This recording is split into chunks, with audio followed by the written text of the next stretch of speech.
Perdão dos pecados. Parte 2 por Charles Henry Mackintosh. Tendo, em nosso artigo anterior, buscado estabelecer o fato de que é possível alguém saber, por autoridade divina, que seus pecados estão perdoados, passaremos agora, com base no ensinamento do Espírito de Deus, a considerar o tema do perdão dos pecados, conforme desdobrado na palavra, e ao fazê-lo, o apresentaremos sob os 3 seguintes tópicos, a saber: primeiro, a base sobre a qual Deus perdoa pecados; segundo, a extensão em que ele perdoa pecados; e terceiro, o estilo com que ele perdoa pecados. Há valor nesta tríplice apresentação, pois ela confere clareza, plenitude e precisão à nossa compreensão do assunto como um todo. Quanto mais claramente compreendermos a base do perdão divino, mais apreciaremos sua extensão e admiraremos seu estilo. Que Deus Espírito seja agora o nosso guia enquanto ponderamos, por um momento, a base do perdão divino. É de suma importância que o leitor ansioso compreenda este ponto cardeal. É completamente impossível que uma consciência divinamente convencida possa desfrutar de verdadeiro repouso até que o fundamento do perdão seja claramente visto. Pode haver certos pensamentos vagos a respeito da misericórdia e bondade de Deus, sua prontidão em receber pecadores e perdoar seus pecados, sua relutância em entrar no lugar de julgamento e sua prontidão em entrar no lugar de misericórdia.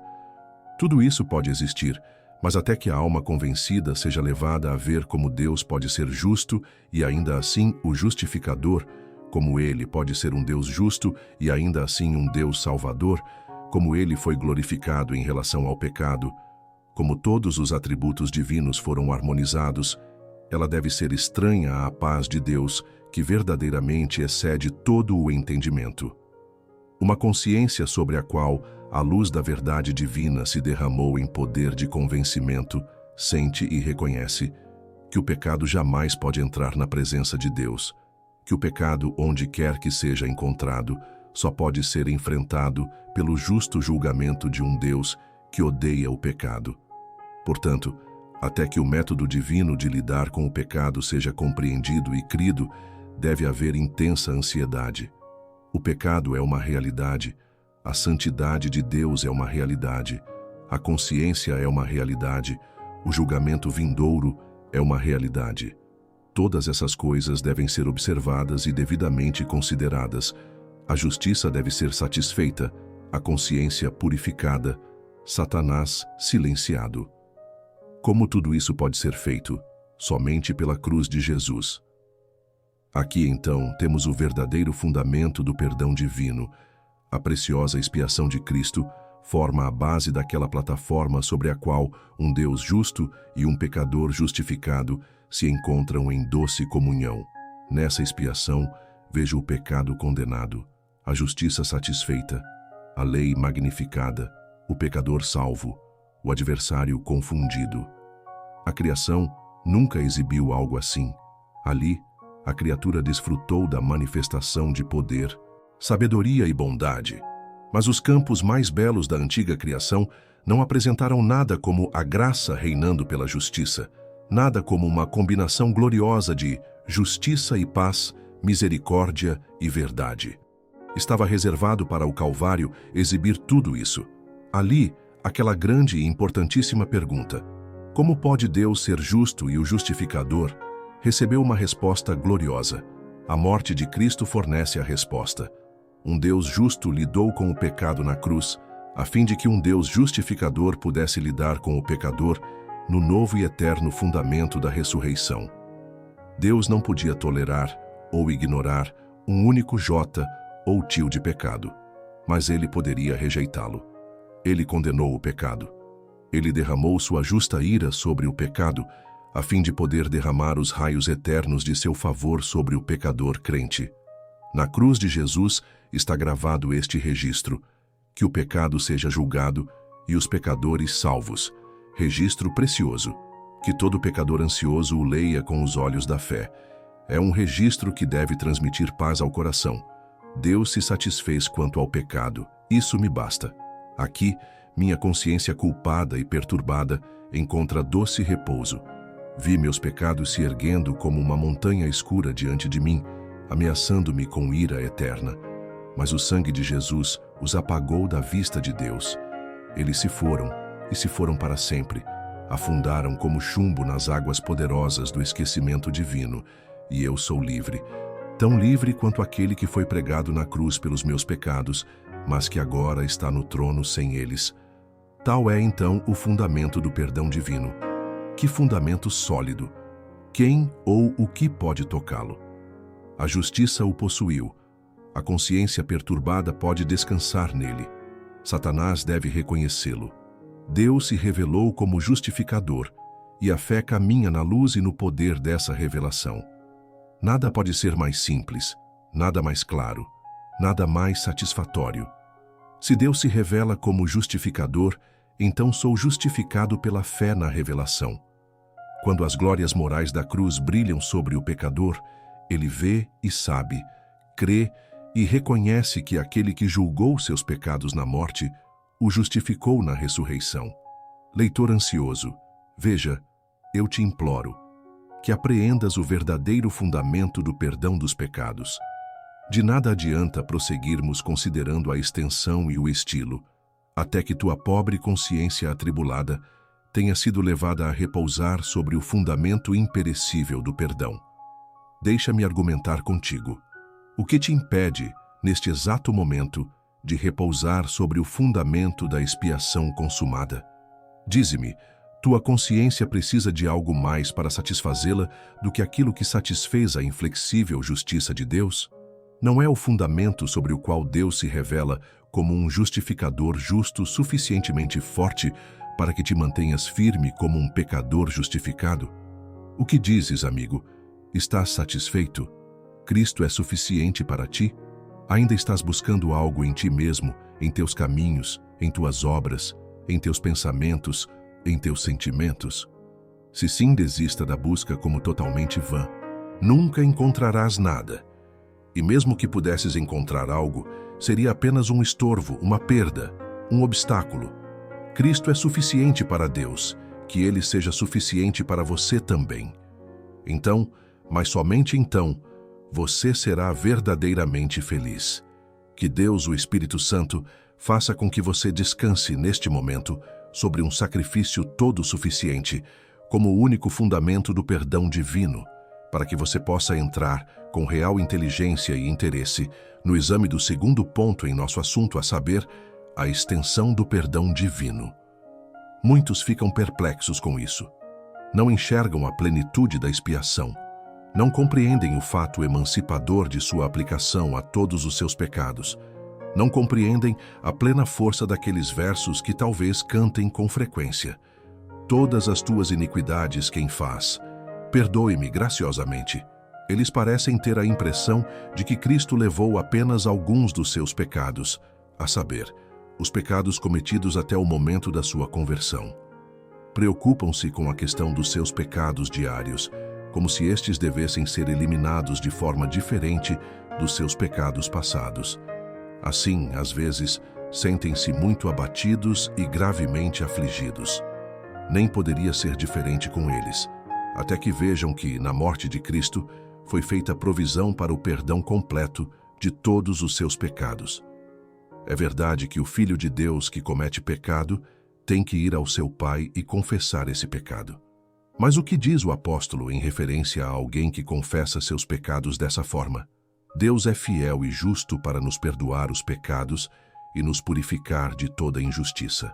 Ora, por que ele diz fiel e justo? Por que não diz gracioso e misericordioso? Porque ele fala com base no fato de que toda a questão do pecado foi abordada e resolvida pela morte de Cristo, que agora está no céu como o justo advogado. Em nenhum outro fundamento Deus poderia ser fiel e justo em relação ao perdão dos pecados. Os pecados do crente foram todos expiados na cruz. Se um tivesse sido deixado de fora, estaria eternamente perdido, visto que é impossível que um único pecado, por menor que seja, possa entrar nos limites do santuário de Deus. E, além disso, permitam-me acrescentar, se todos os pecados do crente não fossem expiados na morte de Cristo, então Nem pela confissão, nem pela oração, nem pelo jejum, nem por qualquer outro meio, eles poderiam ser perdoados. A morte de Cristo é o único fundamento pelo qual Deus poderia, em fidelidade e justiça, perdoar pecados. E sabemos que Ele deve fazê-lo em fidelidade e justiça, ou então não fazê-lo. Isso é para seu louvor e nosso grande conforto, mas posso imaginar meu leitor exclamando: "O quê? Você quer dizer que meus pecados futuros foram todos expiados?" A isso respondo que todos os nossos pecados eram futuros, quando Cristo os carregou no madeiro maldito. Os pecados de todos os crentes, nos últimos 18 séculos, eram futuros quando Cristo morreu por eles. Portanto, se a ideia de pecados futuros apresenta uma dificuldade em relação ao que podemos cometer, se deixada aqui, apresenta uma dificuldade igualmente grande em relação ao que cometemos. Mas, na verdade, toda essa perplexidade sobre pecados futuros surge em grande parte do hábito de olhar para a cruz do nosso próprio ponto de vista, em vez do de Deus, olhando para ela da terra em vez do céu. A Escritura nunca fala de pecados futuros. Passado, presente e futuro são apenas humanos e terrenos. Tudo é um eterno agora com Deus. Todos os nossos pecados estavam diante dos olhos da justiça infinita, na cruz, e todos foram colocados sobre a cabeça de Jesus, o portador do pecado, que, por sua morte, lançou o fundamento eterno do perdão dos pecados, a fim de que o crente, em qualquer momento de sua vida, em qualquer ponto de sua história, em qualquer estágio de sua carreira, desde o momento em que as santas novas do Evangelho chegam aos ouvidos da fé, até o momento em que ele entra na glória, possa dizer com clareza e decisão, sem reserva, receio ou hesitação: Tu lançaste todos os meus pecados para trás das tuas costas. Dizer isso é apenas a resposta da fé à própria declaração de Deus quando ele diz: Não me lembrarei mais de seus pecados e de suas iniquidades. Jeová fez cair sobre ele as iniquidades de nós todos. Tomemos, a título de ilustração, o caso do ladrão na cruz. Quando ele, como um pecador condenado, lançou o olhar da fé sobre aquele bendito que estava pendurado ao seu lado, não foi ele, naquele momento e ali, tornado apto a entrar no paraíso de Deus? Não foi ele dotado de um título divino para passar da cruz de um malfeitor para a presença de Deus? Sem dúvida. Precisava que algo mais fosse feito por ele, nele ou com ele, a fim de prepará-lo para o céu. De forma alguma. Bem, então, suponha que, em vez de passar para o céu, ele tivesse sido autorizado a descer da cruz. Suponha que os cravos tivessem sido extraídos e ele tivesse permissão para ir em liberdade. Ele teria pecado em sua natureza. E tendo pecado em sua natureza, ele estaria sujeito a cometer pecado em pensamento, palavra e ação. Agora, poderia ele perder seu título, sua aptidão, sua idoneidade? Certamente que não. Seu título era divino e eterno. Todos os seus pecados foram carregados por Jesus. Aquilo que o havia preparado para entrar no céu no início, o havia preparado de uma vez por todas, de modo que se ele tivesse permanecido na terra por 50 anos, ele iria, em qualquer momento, teriam sido igualmente aptos a entrar no céu. É verdade que se o pecador perdoado comete pecado, sua comunhão é interrompida e deve haver a confissão sincera desse pecado antes que sua comunhão possa ser restaurada. Se dissermos que temos comunhão com ele e andarmos em trevas, mentimos e não praticamos a verdade. Mas este é, obviamente, um ponto completamente diferente. Minha comunhão pode ser interrompida, mas meu título jamais poderá ser perdido. Tudo foi consumado na cruz. Cada vestígio de pecado e culpa foi expiado por aquele sacrifício inigualável e inestimável. Por esse sacrifício, o crente é transferido de uma posição de culpa e condenação para uma posição de justificação e perfeito favor. Ele é transladado de uma condição na qual não tinha um único vestígio de justiça, para uma condição na qual não tem um único vestígio de culpa, nem jamais poderá ter. Ele permanece na graça, está sob a graça, respira a própria atmosfera da graça e nunca poderá ser de outra forma, segundo a visão de Deus. se ele comete pecado, e quem não comete, deve haver confissão, e então, perdão e purificação, com base na fidelidade e justiça de Deus, que tiveram sua resposta divina na cruz. Tudo se fundamenta na cruz. A fidelidade e a justiça de Deus, a defesa de Cristo, nossa confissão, nosso perdão pleno, nossa purificação perfeita, a restauração de nossa comunhão, tudo repousa sobre a base sólida do precioso sangue de Cristo. Meu leitor terá em mente que estamos, no momento, ocupados com um ponto específico, a saber, a extensão do perdão divino. Há outros pontos de grande importância que podem ser considerados em conjunto, como a unidade do crente com Cristo, sua adoção na família de Deus, a habitação do Espírito Santo, todos os quais necessariamente implicam o perdão total dos pecados. Mas devemos nos limitar ao nosso tema imediato e, tendo nos esforçado para apresentar o fundamento e a extensão, concluiremos com algumas palavras sobre o estilo do perdão divino. Todos nós temos consciência de quanto depende do estilo de uma ação. De fato, frequentemente há muito mais poder no estilo do que na substância. Quantas vezes ouvimos palavras como estas? Sim, eu admito que ele me fez um favor, mas então ele o fez de tal maneira que tirou todo o bem daquilo. Ora, o Senhor tem seu estilo de fazer as coisas, bendito seja o seu nome. Ele não apenas faz grandes coisas, mas as faz de tal maneira que nos convence de que seu coração está em fazê-las.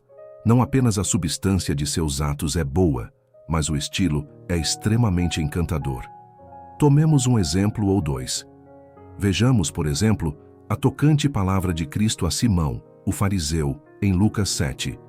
Não tendo eles com que pagar, perdoou-lhes a ambos. Ora, no que se refere à mera questão da dívida, o resultado teria sido o mesmo, independentemente do estilo adotado.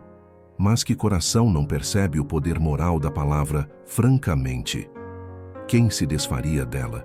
Quem suportaria ver a substância despojada de seu estilo? O credor poderia perdoar com um murmúrio sobre o valor. Esse murmúrio, no julgamento de um coração sensível, roubaria do ato todos os seus encantos. Por outro lado, a franqueza do estilo realça, além de qualquer expressão, o valor da substância. Novamente, olhe por um momento para aquela sessão familiar, mas sempre frutífera, de inspiração. Lucas 15. Cada uma das parábolas ilustra o poder e a beleza do estilo. Quando o homem encontra sua ovelha, o que ele faz? Ele reclama de todos os problemas e começa a levar as ovelhas para casa diante dele? Ah, não, isso nunca funcionaria. O que então? Ele a coloca sobre seus ombros. Como? Reclamando do peso ou do problema? Não, mas regozijando-se. Aqui temos o estilo adorável. Ele mostrou que estava feliz por ter suas ovelhas de volta. A ovelha estaria segura no ombro, não importa como tivesse sido colocada lá. Mas quem se separaria da palavra regozijando-se? Quem suportaria ver a substância da ação despojada de seu estilo encantador? O mesmo aconteceu com a mulher e sua moeda de prata perdida. Ela acende uma vela, varre a casa e procura. Como? Com tédio, cansaço e indiferença? De jeito nenhum, mas diligentemente, como alguém cujo coração estava todo no trabalho. Era evidente que ela realmente queria encontrar a moeda de prata perdida. Seu estilo provava isso. Por fim, observe o estilo do pai ao receber o pobre filho pródigo que retornava. Estando ele ainda longe, seu pai o viu e, movido de compaixão, correu, lançou-se-lhe ao pescoço e o beijou. Ele não envia um servo para dizer ao errante que se retirasse para uma das dependências, ou se dirigisse à cozinha, ou mesmo que se confinasse ao seu próprio quarto. Não, ele próprio corre. Ele, por assim dizer, põe de lado sua dignidade paterna para expressar sua afeição paterna. Ele não se contenta em simplesmente receber de volta o errante. Ele deve provar que todo o seu coração está na recepção, e isso ele faz, não apenas pela substância do ato, mas pelo seu estilo de fazê-lo. Várias outras passagens poderiam ser citadas para ilustrar o estilo do perdão divino, mas o acima bastará para provar que Deus graciosamente reconhece o poder que o estilo tem de agir sobre o coração humano. Portanto, ao encerrar este artigo, farei um apelo sincero ao meu leitor sobre o que ele pensa agora sobre o fundamento, a extensão e o estilo do perdão divino. Amado leitor, você vê que o fundamento é tão estável quanto o próprio trono de Deus, que a extensão é infinita e o estilo é tudo o que o coração poderia desejar. Diga, portanto, se você está satisfeito com a grande questão do perdão dos pecados.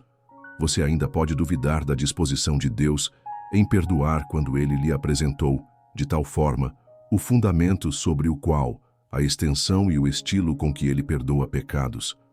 Você pode hesitar quando Ele realmente abre o seu próprio coração para você e mostra os seus pensamentos quão bondosos eles são? Ele está de braços abertos para te receber. Ele te aponta para a cruz onde sua própria mão lançou o fundamento do perdão, te assegura que tudo está consumado e te implora que descanses agora, doravante e para sempre, naquilo que Ele fez por ti. Que o Espírito Santo te guie a ver essas coisas em toda a sua clareza e plenitude, para que possas não apenas crer no perdão dos pecados, mas também crer que todos os teus pecados estão franca e para sempre perdoados. Estudo extraído de O Tesouro de Mackintosh, volume 1.